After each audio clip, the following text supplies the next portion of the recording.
Hi friends, Hindi recorded channel में आप सभी का स्वागत है।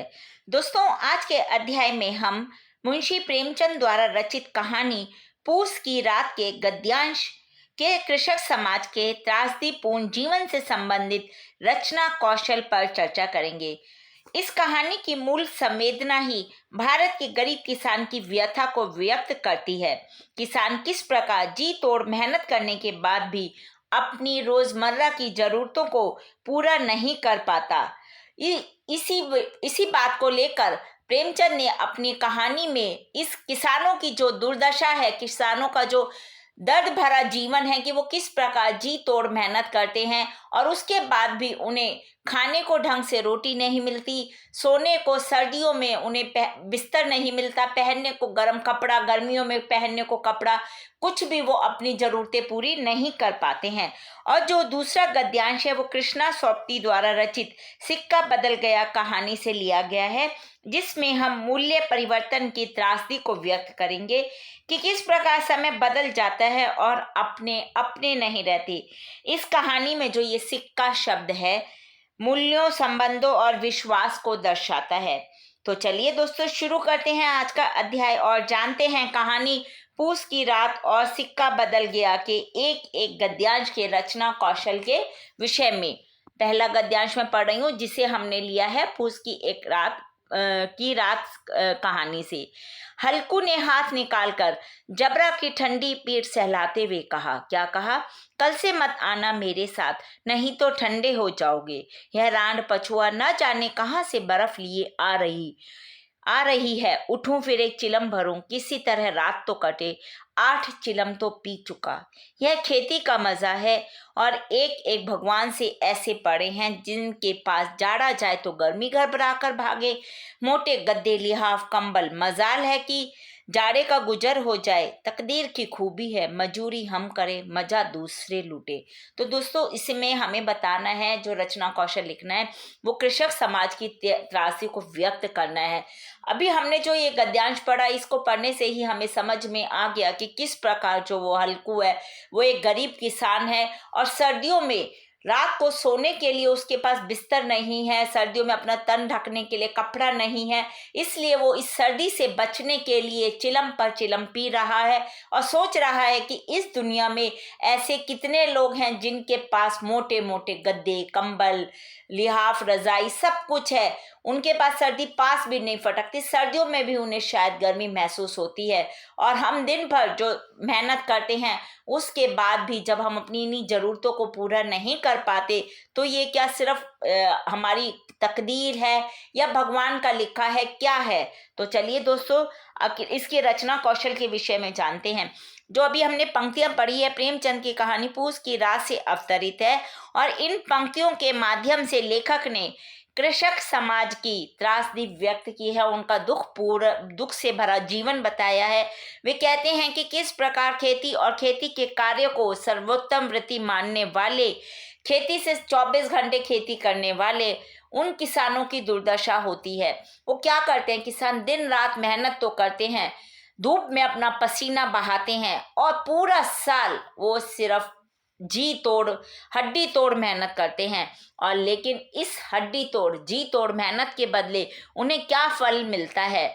दिन भर में क्या फल मिलता है दोस्तों? दिन भर में उन्हें केवल एक आधी बार ही रूखा सूखा, वो भी आधा पेट, भर पेट भोजन भी नहीं मिलता, रूखा सूखा भी आधा पेट भोजन।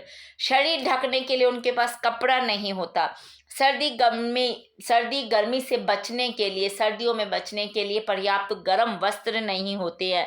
सर्दियों में ठंड से कांपते, करवटें बदलते हुए रात बिताना उनकी मजबूरी है, क्योंकि उनके पास बिछाने के लिए कुछ होता ही नहीं, ओढ़ने के लिए कुछ होता ही नहीं। इस प्रकार बेचारा किसान कठोर परिश्रम करके भी दरिद्रता, अभाव और कष्टों का जीवन व्यतीत करता है। और जो दूसरी ओर ये महाजन, अमीर, जमींदार और बड़े बड़े व्यापारी हैं, उनके पास सब सुख सुविधाएं उपलब्ध हैं। अच्छा और पौष्टिक भोजन वो खाते हैं, आराम से सोते हैं, अपनी हर इच्छा वो पूरी कर सकते हैं। एक तरह से उनका जो जीवन होता है वो गुलछर्रे उड़ाते हुए बीतता है। उनके पास कंबल, रजाई, लिहाफ आदि सभी कुछ है और जो उनके पलंग होते हैं उन पर मोटे मोटे मुलायम नरम गद्दे हैं। भीषण सर्दी हो या गर्मी हो वो आराम से सोते हैं। सर्दियों में अपने मोटे मोटे लिहाफ ओढ़कर, गर्मियों में अपना एसी चालू कर कर उनके पास न गर्मी टिकती है न सर्दी टिकती है, न उन्हें कोई चिंता है न अभाव है। और वो सोचते हैं किसान की ऐसा अन्याय क्यों, मेहनत करे कोई और फायदे में रहे कोई। क्या यह भाग्य का खेल है?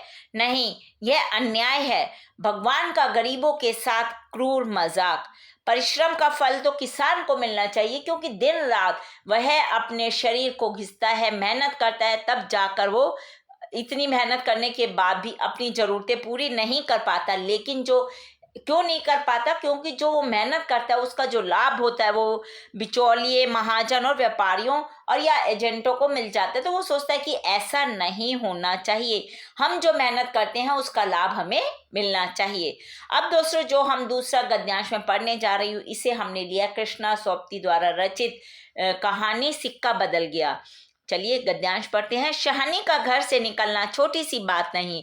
गांव का गांव खड़ा है हवेली के दरवाजे से लेकर उस दारे तक जिसे शाहजी ने अपने पुत्र की शादी में बनवा दिया था। तब से लेकर आज तक गांव के सब फैसले, सब मशवरे यहीं होते हैं। इस बड़ी हवेली को लूट लेने की बात भी यहीं सोची गई थी।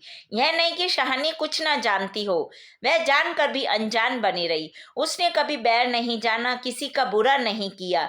लेकिन बूढ़ी शहानी यह नहीं जानती कि सिक्का बदल गया। इसमें हमें मूल्य परिवर्तन की त्रासदी व्यक्त करनी है रचना कौशल के जरिए। तो दोस्तों, अभी हमने जैसे गद्यांश पढ़ा तो हमें समझ आया कि इसमें जो शहानी है वो एक बुजुर्ग महिला है जिसे कि उसी के गांव वाले उसके घर से निकालना चाहते हैं। बचपन में ही उसके पति की मृत्यु हो जाती है और वो गांव वालों को ही अपना सब कुछ समझती है और उन्हीं के साथ अपना जीवन व्यतीत कर देती है। वो एक जमींदारनी थी, उसके पास बड़ी सी हवेली थी जिसमें वो रहती थी। तो उसे लगता था कि सब गांव वाले मेरी इज्जत करते हैं, मेरे साथ कभी कोई गलत व्यवहार नहीं करेंगे। लेकिन जब वो धीरे धीरे बुजुर्ग होती चली गई तो गांव वाले, जो कि उसका इतना मान सम्मान करते थे और उसे हर तरह से माना करते थे, वही अब उसकी जान के दुश्मन बन गए थे, क्योंकि वो उस हवेली को हड़पना चाहते थे और उसको मारना चाहते थे। और उसको जो मारने की प्लानिंग होती है, योजना होती है, वो भी गांव वाले उसी की हवेली पर बैठकर करते हैं। चलिए अब हम इसमें मूल्य परिवर्तन की त्रासदी जानते हैं। प्रस्तुत पंक्तियां कृष्णा सोपती द्वारा रचित कहानी सिक्का बदल गया से ली गई हैं। और जो यहाँ पर जो सिक्का शब्द है वो मूल्यों, संबंधों और विश्वासों आदि का प्रतीक है। भारत विभाजन से उत्पन्न हुए सांप्रदायिक दंगों की त्रासदी से भाईचारे के साथ रहने वाले लोगों के बीच राजनीति और सांप्रदायिकता का जहर घोल दिया गया और गांव वालों के मुसलमानों की सहानुभूति शहानी के साथ है। यह कहानी इसी बदलाव को प्रदर्शित करती है। दोस्तों, जो शहानी है वो गांव की जमींदारनी है और सोचती है कि पूरा गांव मेरे साथ था और आज भी है। उसकी गांव में इज्जत है, उसका सम्मान है। गांव के छोटे से लेकर बड़े तक उसे विदाई देने के लिए खड़े हैं। बाहर सब खड़े थे उसकी हवेली के बाहर। उसे लगता है कि ये सब मुझे विदाई देना चाहते हैं।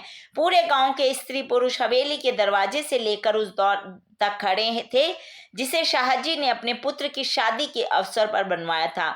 और जो गांव के लोगों के जितने भी लड़ाई झगड़े के फैसले हैं या गांव की भलाई के लिए जितनी भी सभी सलाह होती थी वो यहीं होती थी। इसी हवेली को लूट लेने का षड्यंत्र भी यहीं रचा गया। शहानी की हत्या करने की बात भी यहीं सोची गई थी। यह नहीं कि शहानी को इस विषय में कुछ पता नहीं था कि अब ये लोग हवेली हड़प लेंगे, मुझे मार देंगे। उसे सब कुछ मालूम था, लेकिन वह सब कुछ जानते हुए भी अनजान बनी रही। कारण था कि उसकी कभी किसी से दुश्मनी नहीं थी। उसने किसी से कभी शत्रुता करना जाना ही नहीं था। उसका हिंदू मुसलमान के प्रति स्नेह, सहानुभूति का रिश्ता था। उसने अपने जीवन में कभी किसी का बुरा करना तो दूर सोचा भी नहीं था। लेकिन बूढ़ी शहानी यह नहीं जानती थी कि सिक्का बदल गया है, यानी कि समय बदल गया, मूल्य बदल गए। समय के साथ उसका प्रभुत्व भी समाप्त हो गया। तो दोस्तों, ये हमने आज के अध्याय में पूस की रात और सिक्का बदल गया कहानी के गद्यांशों के रचना कौशल के विषय में चर्चा की। हिंदी भाषा के और भी प्रमुख विषयों पर हम आगे के अध्याय में समय समय पर इसी प्रकार चर्चा करते रहेंगे। पर दोस्तों, उसको सुनने के लिए आपको मेरे इस चैनल को लाइक और सब्सक्राइब करना होगा। धन्यवाद दोस्तों। और साथ ही दोस्तों, हिंदी भाषा से संबंधित कोई भी प्रश्न आप कमेंट बॉक्स में मुझसे पूछ सकते हैं। मैं शीघ्र ही उसका उत्तर देने की कोशिश करूंगी। धन्यवाद दोस्तों, आपका दिन शुभ हो।